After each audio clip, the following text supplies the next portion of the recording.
ഇതിന് നല്ലൊരു വ്യാഖ്യാനം വിശുദ്ധ മത്തായി സുവിശേഷത്തിന്റെ 13:47 മുതൽ കിടക്കുന്നുണ്ട്. ഞാൻ കഴിഞ്ഞ വർഷം എടുത്തോ എനിക്ക് അറിയില്ല, ഓർമ്മയില്ല. എങ്കിലും നിങ്ങൾക്ക് മനസ്സിലാവുന്ന രീതിയിൽ ഞാൻ പറയാൻ ശ്രമിക്കുകയാണ്. നിങ്ങൾ കൈകളിൽ ബൈബിളിൽ എടുത്ത് വിശുദ്ധ മത്തായി സുവിശേഷത്തിന്റെ 13:47 മുതൽ നല്ല കൃത്യമായ ശുഭം പറയുകയാണ്. എല്ലാവർക്കും മനസ്സിലാവുന്ന രീതി പറയുകയാണ്. ഞാൻ പറയാൻ കാരണം എന്താ അറിയാവോ? ഇന്ന് ഒത്തിരി പേർക്ക് ഈ പ്രാർത്ഥന മുന്നോട്ട് പോണോ എന്ന സംശയത്തിലാണ് നിൽക്കുന്നത്. 2 സഹനം വന്നാൽ പിന്നെ പള്ളി പോവേല, പ്രാർത്ഥിക്കുകയില്ല. കുടുംബത്തിൽ 2 പ്രശ്നം വന്നാൽ പിന്നെ പ്രാർത്ഥിക്കുകയില്ല. Hallelujah, hallelujah, hallelujah. പ്രിയപ്പെട്ട സഹോദരങ്ങളെ, ദൈവത്തിന്റെ വചനം പറയുകയാണ്. വിശുദ്ധ മത്തായി സുവിശേഷം 13:47 മുതൽ വചനങ്ങൾ പറയുകയാണ്, സ്വർഗരാജ്യം എല്ലാത്തരം മത്സ്യങ്ങളെയും ശേഖരിക്കാൻ കടലിൽ എറിയപ്പെട്ട വലയ്ക്ക് തുല്യം. പറയുകയാണ്. ഇവിടെ നമ്മൾ തൊട്ടുമുമ്പുള്ള വചനങ്ങളിൽ വായിച്ചു. ഒന്ന് വെളിപാടില് എന്താ വായിച്ചേ? മരിച്ചവരെല്ലാവരും വലിയവരും ചെറിയവരും. കണ്ടോ? 2 കാണാം, ഓർക്കുക.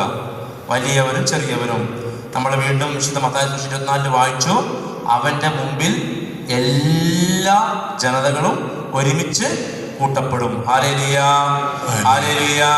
ശ്രദ്ധിക്കണേ പ്രിയപ്പെട്ട സഹോദരങ്ങളെ, ഇവിടെ വചനം പറയുകയാണ്, സ്വർഗരാജ്യം എന്ന് പറഞ്ഞാൽ എല്ലാത്തരം മത്സ്യങ്ങളെയും, അതിന്റെ അർത്ഥം ഇതാണ്, ലോകത്തുള്ള എല്ലാ ജനങ്ങളും. ഹല്ലേലൂയ. ഇവിടെ നമ്മൾ അറിയണം, സ്വർഗത്തിലേക്കുള്ള ഏക വഴി കർത്താവായ യേശുക്രിസ്തുവാണ്.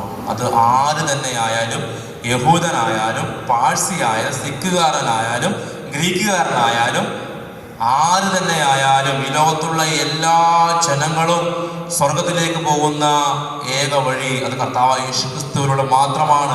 യേശുക്രിസ്തുവിനെ രക്ഷകനായി, നാഥനായി സ്വീകരിക്കാത്ത ആർക്കും നിത്യജീവന്റെ പടിക്കൽ പോലും എത്താൻ പറ്റുകയില്ല.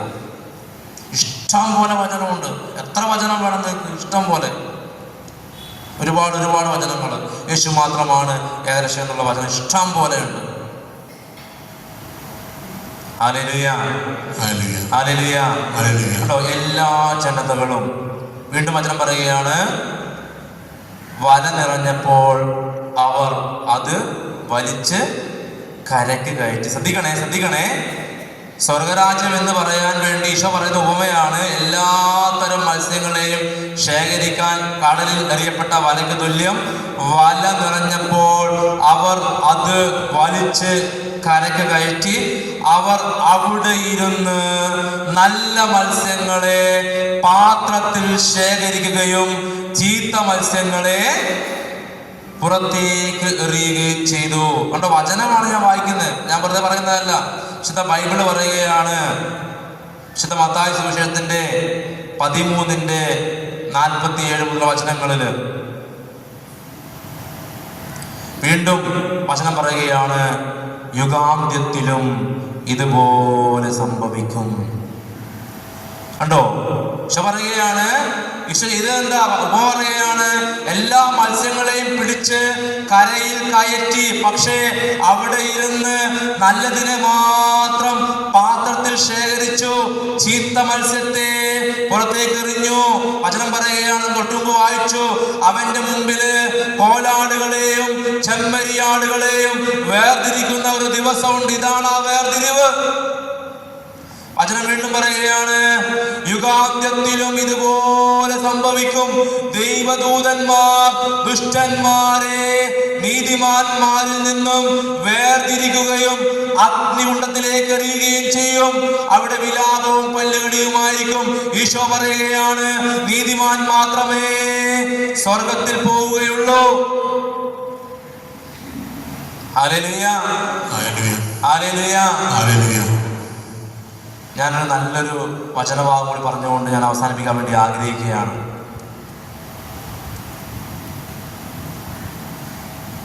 ഈ ജീവന്റെ പുസ്തകത്തിൽ നമ്മുടെ പേര് എഴുതപ്പെടാനും നിലനിൽക്കാനും വേണ്ട കാര്യങ്ങൾ പുറപ്പാടിന്റെ പുസ്തകത്തിൽ 12:12 ഈ ജീവന്റെ പുസ്തകത്തെ കുറിച്ച് പറയുന്നുണ്ട്. മോശയോട് പറയുന്നുണ്ട്, അപ്പോൾ പാപം ചെയ്യുന്നവനെ, പാപത്തിൽ കഴിയുന്നവനെ ജീവന്റെ പുസ്തകത്തിൽ നിന്നും അവന്റെ പേര് മായ്ച്ചു കളയുമെന്ന് പുറപ്പാടിന്റെ 32 പറയുന്നുണ്ട്. നിങ്ങൾ വായിച്ചു നോക്കി, സമയമില്ല, വായിച്ചു നോക്കിയാൽ മതി. ഒരുപാട് സ്ഥലങ്ങളിൽ പറയുന്നുണ്ട് വിശുദ്ധ ബൈബിളില്. പാപത്തിൽ കഴിയുന്നവനെ തിന്മയുടെ അന്ധകാരത്തിലേക്ക് തള്ളിക്കളയുവാൻ വേണ്ടി ജീവന്റെ പുസ്തകത്തിൽ പേര് മായ്ച്ചു കളയും. ഹല്ലേലൂയ. പ്രിയപ്പെട്ട സഹോദരങ്ങളെ, നമുക്ക് ഈ സ്വർഗത്തിലെ ഈ പുസ്തകത്തില് നമ്മുടെ സൽകൃത്യങ്ങൾ നിറയാൻ വേണ്ടി ഈ ഒരു ജപമാല മാത്രം മതി. സിമ്പിളായിട്ട് പറയുകയാണ്. ഓരോരുത്തർക്കും ഓരോ താലന്താണ് കിട്ടിയിരിക്കുന്നത്. ചിലർക്ക് പ്രഘോഷിക്കാനുള്ള വരം കിട്ടും, ചിലർക്ക് മധ്യസ്ഥ പ്രാർത്ഥന വരം കിട്ടും, ചിലർക്ക് പരിഹാരം ചെയ്യാനുള്ള വരം കിട്ടും, ചിലപ്പോൾ രോഗശാന്തി വരങ്ങളായിരിക്കാം, അത്ഭുതം പ്രവർത്തിക്കുന്ന ഓരോ വ്യത്യസ്തമായ താലന്തായിരിക്കാം. ഈ മധ്യസ്ഥ പ്രാർത്ഥന വരം കിട്ടാത്ത ആരും ലോകത്തില്ല. അതെല്ലാം